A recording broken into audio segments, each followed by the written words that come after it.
Vancouver Hockey Show back once again, a little bit late this week. Andrew Wadden alongside producer Aaron. Apologies for that to the audience. I got sick on Sunday. We usually record on Sundays, and I was in no state to be doing that. And we just figured, with the Monday game, we'll give it a little beat.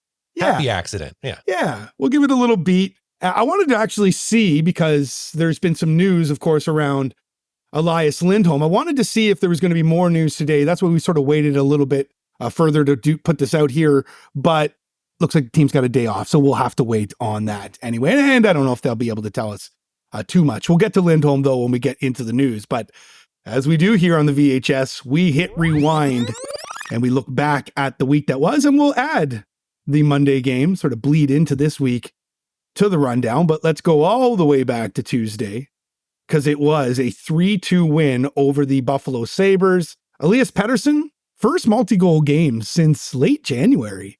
Interesting little stat there from Petey, although Petey's been on it all season. He's had his ups and downs, but for the most part, Petey's been pretty on it in terms of keeping up with the point production. Miller left the game after blocking a shot. He came back in that one. I think a lot of people, heart might have skipped a beat a little bit there. That was pretty nervous. Yeah.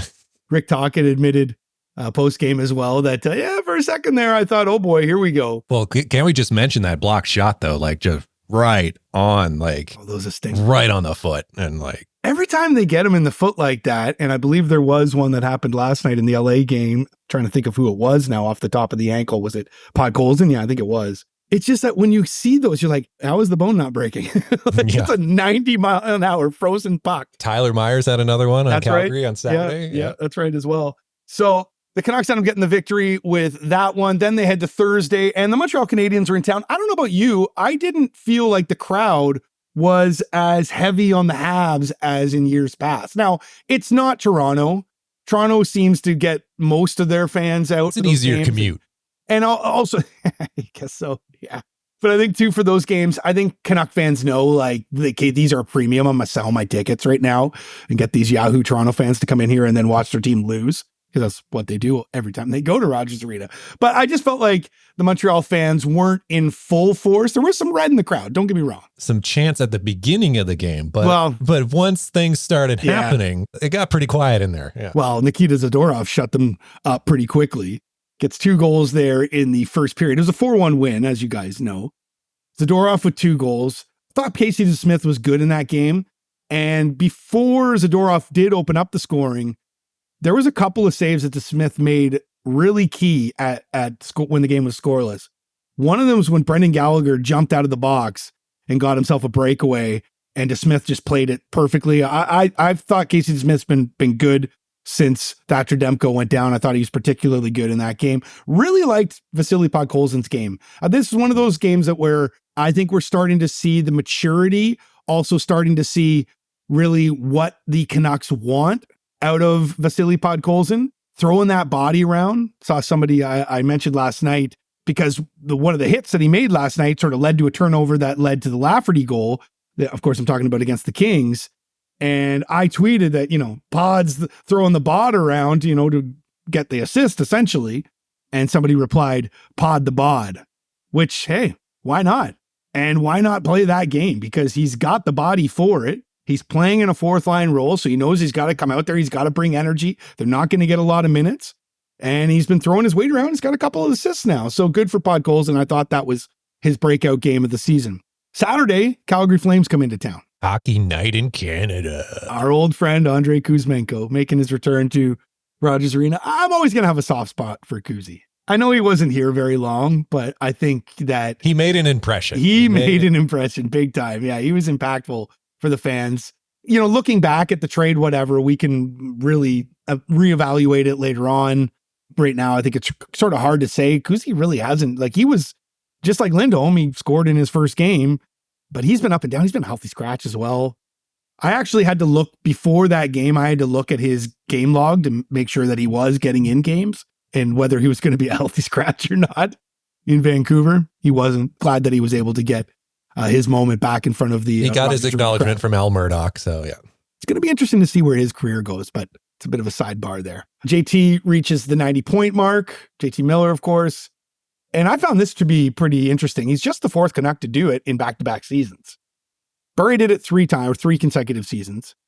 And then Naslund and Henrik Sedin are the other 2 that did it as well. So again, JT Miller just continues to just be one of the greatest Canucks of all time. And how cool was that video that his wife posted of them at the game with the daughter? Yeah. She's looking around mesmerized that everybody's chanting his name. I thought that was really cool.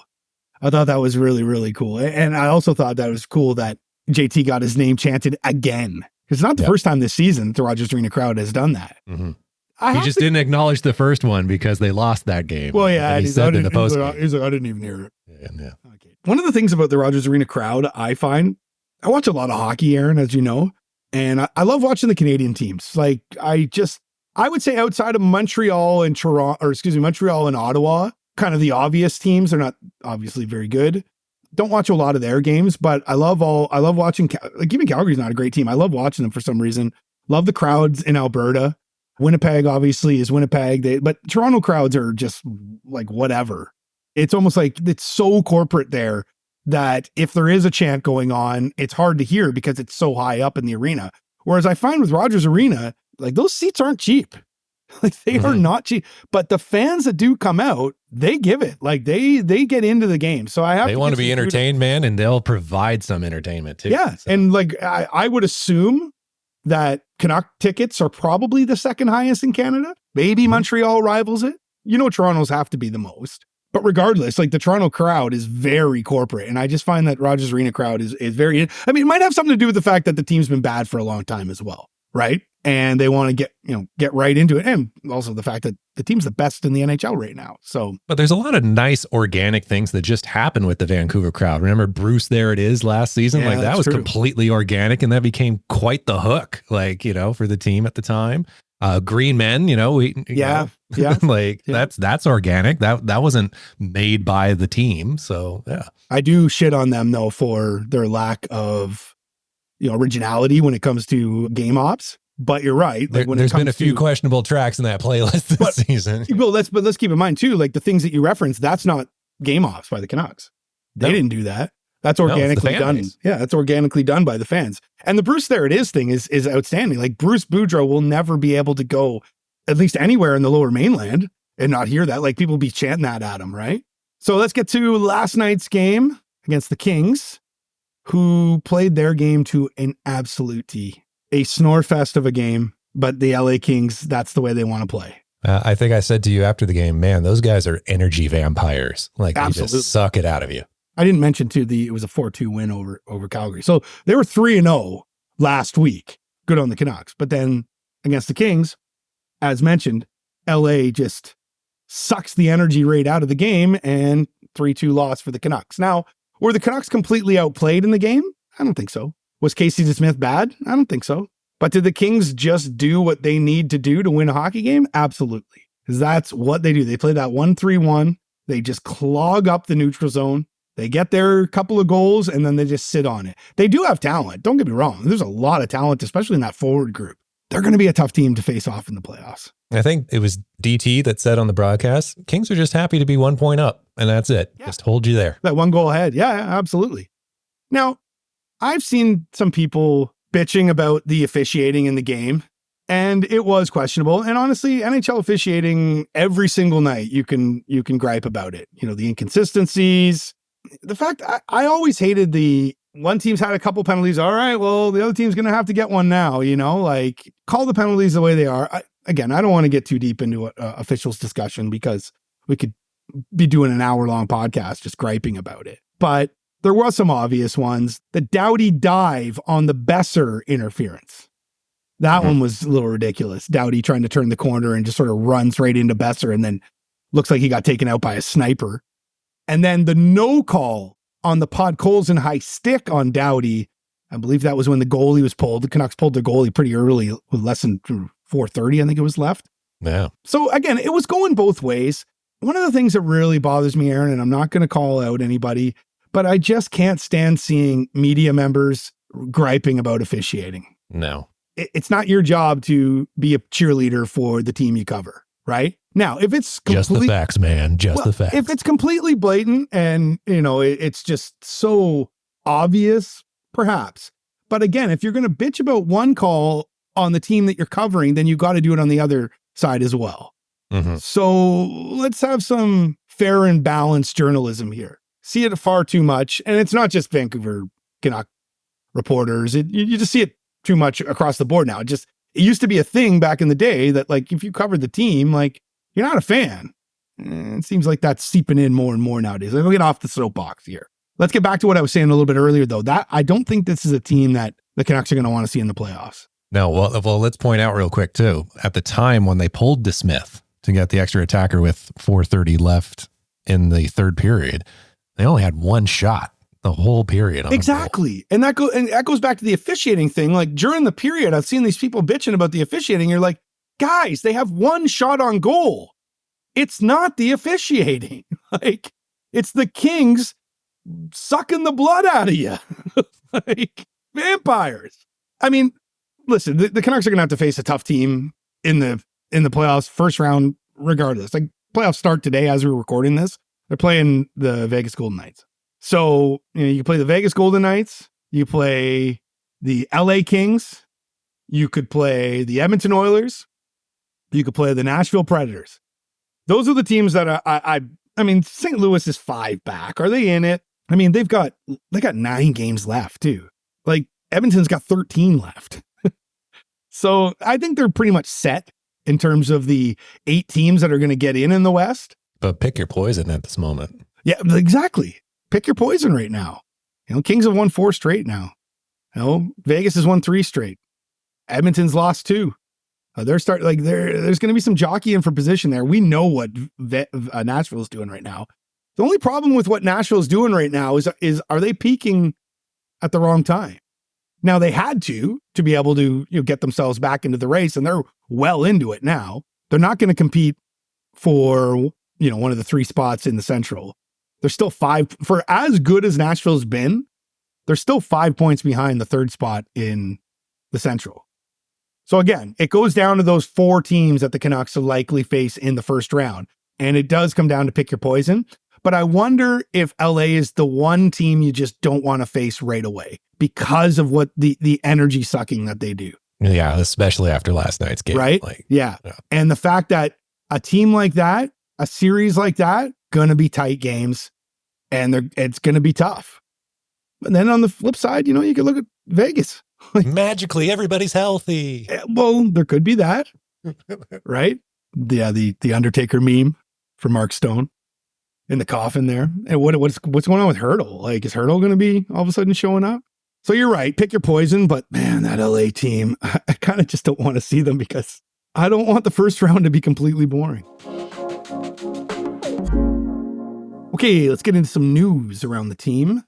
Start with Lindholm. His injury sat out versus the Kings. Elliot Friedman reported in headlines on Hockey Night in Canada over the weekend that there was an appointment that he was supposed to make this week or meet this week with a specialist, see exactly what's going on, something that's lingering. The head coach hasn't. Yeah, I believe the official quote was niggling injury, right? Yeah. Yeah, the head coach hasn't really beat around the bush. He's kind of been upfront about it. They haven't told you what exactly it is, and they won't. But they're not hiding the fact that, they are monitoring this closely and trying to figure out exactly what it is. So, I think the best part right now for the Canucks is they've got a 10-point cushion. Like, they almost clinched a playoff spot last night. They could have if they had have won the game. So, like, the playoff spot is coming here.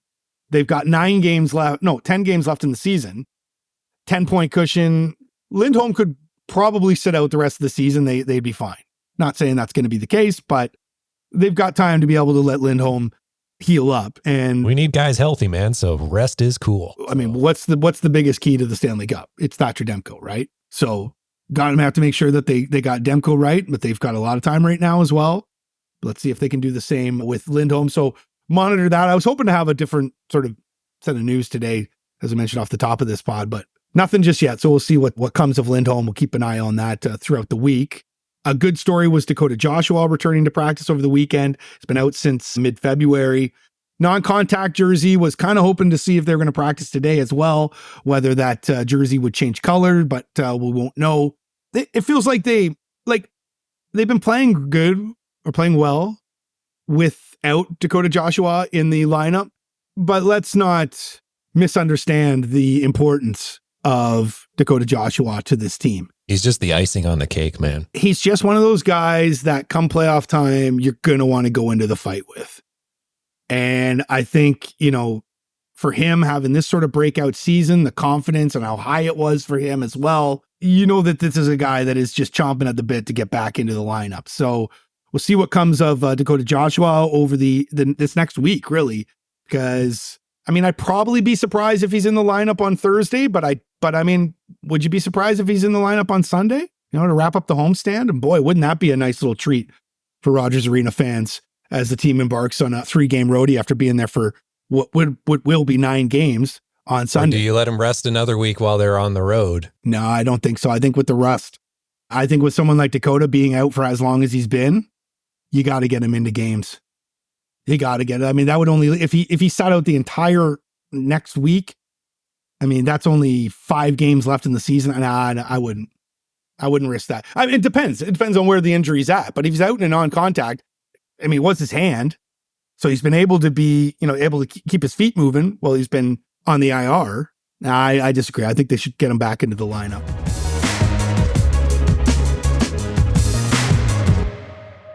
They got some good news as well with one of their prospects. And again, you guys know that we're not the biggest prospect followers here on the Vancouver We're not Hockey the prospectors. Show. We just sell the forks. We just sell the pick, forks, and shovels. Yes, exactly. I don't want to see it when it's bacon. Let me see when it's done.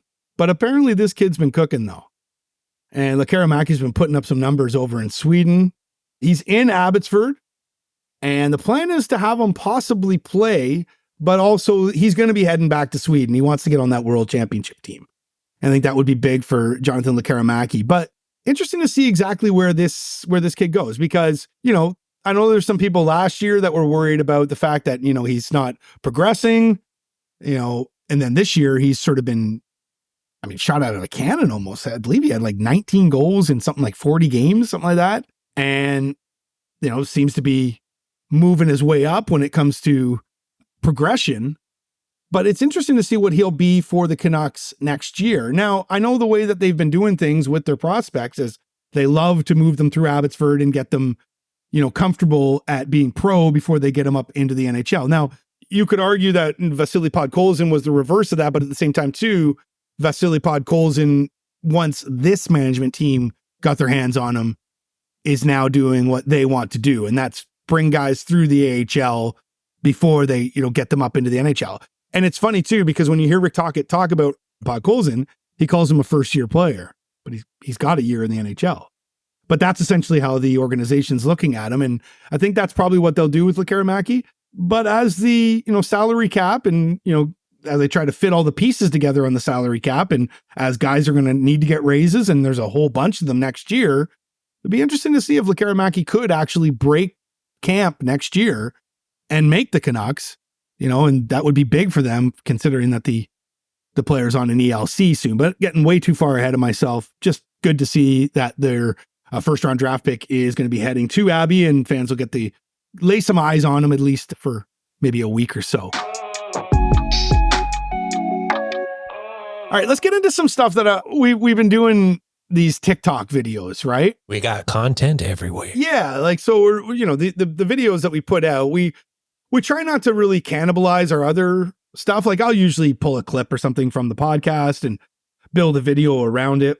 But for the most part, I try to do some original material to keep things fresh. And I did a video the other day just talking about awards and the fact that the Canucks really could look at about 3 awards that are, I think they're going to win. Like I think Quinn Hughes is going to win the Norris. I think Rick Tocchet is going to win the Jack Adams Award.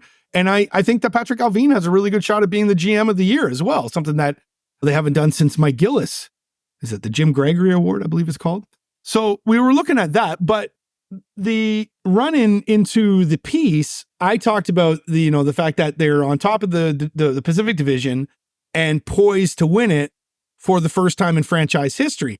That caused a whole discussion on our TikTok about people. What are you talking about? They've won the division 10 times. One guy was like, they won the President's Trophy. They had to win the division. I'm like, guys, They have not won the Pacific Division before.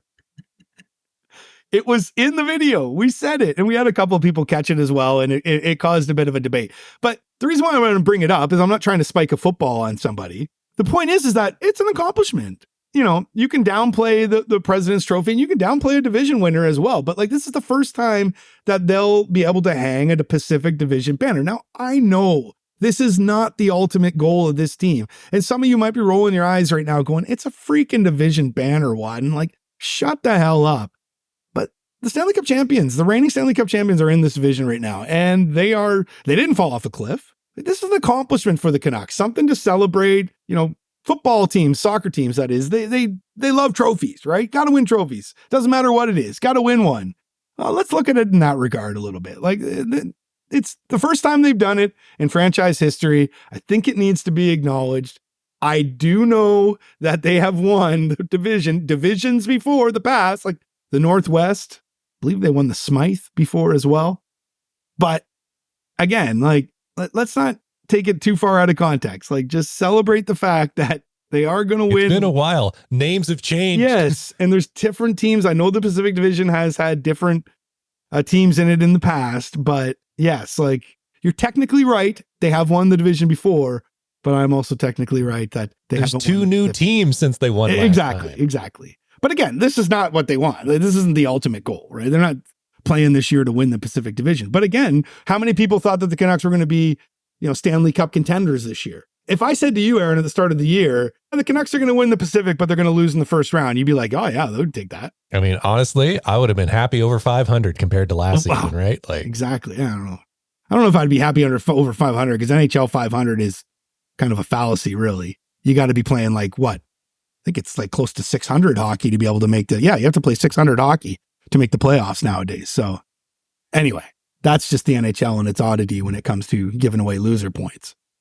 Also, too, the President's Trophy put up a video, but I pulled it right away. I didn't like sort of the Sorry, I shouldn't steal the person's reply. So put it up, and the premise was, this is why the Canucks should avoid winning the President's Trophy. And my point was, over the years, I believe it's been handed out 37 times, 22% of the teams, so it's eight teams, go on to win the Stanley Cup. So the math worked out that it's 32% of the teams flame out in the second round. So you had a better chance of flaming out in the second round than you do at winning the Stanley Cup. And that was my argument, that they should avoid winning it. Somebody replied and said, you know what? That's flawed logic. Like, you can't look at it like we need to avoid winning this or that. You just got to be playing your best and then hope it all works out. And I went back and I thought about it. That person's right. Like, win the President's Trophy. Do it. Like I said with the division banner, go ahead, win it. But don't make that the only thing you win. But I think behind the President's Trophy, it's just everybody's very superstitious. Well, this is the thing. What I was just going to say, there's no curse. Like, there isn't. It's just the math just doesn't work out. Like, it doesn't automatically mean that you're going to win the cup if you win the President's Trophy. Doesn't mean you're not a good team, though. It's extremely hard to win the Stanley Cup. Well, yeah, and look at it right now. Like, if we look at the league, like, what the Canucks are tied with the Rangers as we record this, but there are 5 teams 1 point behind. So there are 7 teams that are in the hunt for this President's Trophy right now. Of those 7 teams, it's likely one of them will win the Stanley Cup, right? So if you fall 1 point short of winning the President's Trophy, but then go on and win the Stanley Cup, right? It's no curse. It's just almost like luck of the draw when it comes down at the end. Unless you're a team like, what was it, Boston last year that sort of ran away with everything. So yeah, I kind of knew when I was putting the video together, I'm like, there's just something that doesn't feel right about this video, like in what my argument is here. Because yeah, sure, you can look at the math and go, yeah, 22%. No, you don't want to win it. But at the same time too, it's like, but just be playing well, like that poster said. So kudos to you for that good reply. And you know, sometimes you just got to rethink what you're coming up with, right? Like, yeah, you know, that guy's got a point. And the moon is also in Aquarius this year, so the chances are good, you know. So we're going to be looking at moon cycles now? Is that what we're going to be looking at? All right, well, we'll be looking at the rest of this week for the Vancouver Canucks. We'll be seeing stars for sure later this week. There you go. It's the Dallas Stars on Thursday, and then the homestand wraps up with a rare Sunday matinee affair. It's going to be on TNT as well. It's a 12:30 start time for that one. So the Anaheim Ducks will be the final team that the Canucks see at the homestand. Then they'll have just 3 more home games after that as they'll embark back out onto the road. But we'll cover it all here on the Vancouver Hockey Show. I'm really looking forward to Thursday's game, really, because that's a good test for the Canucks against the Dallas Stars. All right, for producer Aaron, I'm Andrew Wadden. Thanks for listening, everyone.